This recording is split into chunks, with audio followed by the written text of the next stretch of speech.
jobs, like holding together the steel girders inside buildings and bridges. Pretty remarkable when you consider they're made from nothing more than a single piece of wire.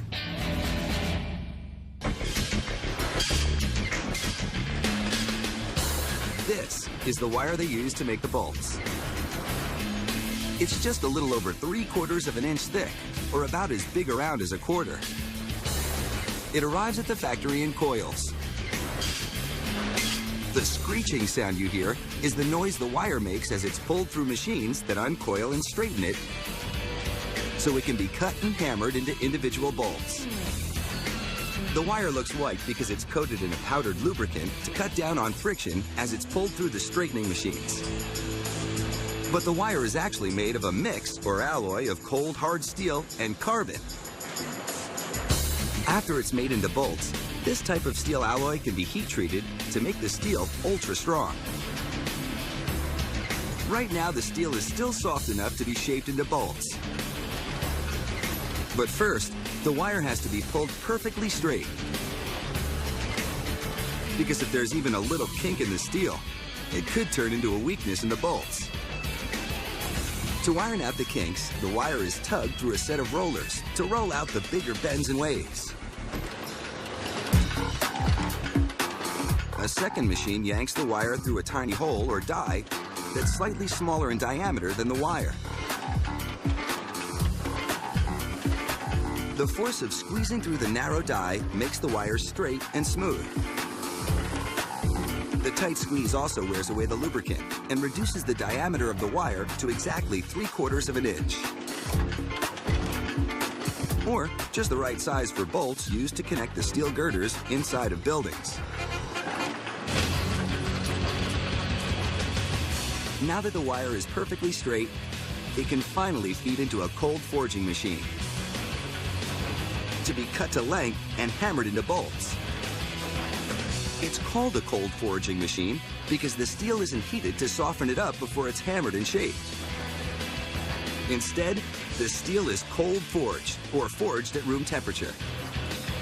They work the steel cold because the 75 tons of force needed to hammer it into shape actually tightens up the molecules in the steel to strengthen the bolts. The machine works so fast, it pounds out 20,000 bolts a day. We asked them to slow it down so you can see the bolts taking shape.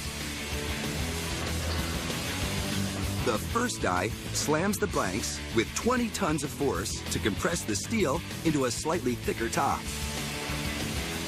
The next die hits the top with 75 tons of force to flatten the head.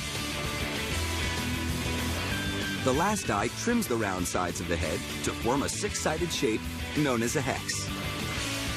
Without the flat sides of the hex, you couldn't grip and turn the bolt.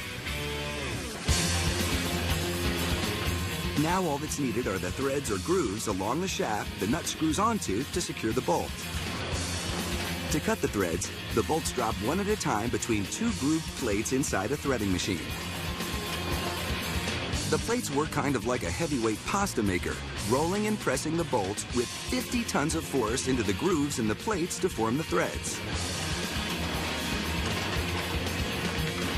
The bolts fall out of the threader fully formed and ready to be heat treated to rearrange the molecules in the steel to make it even stronger.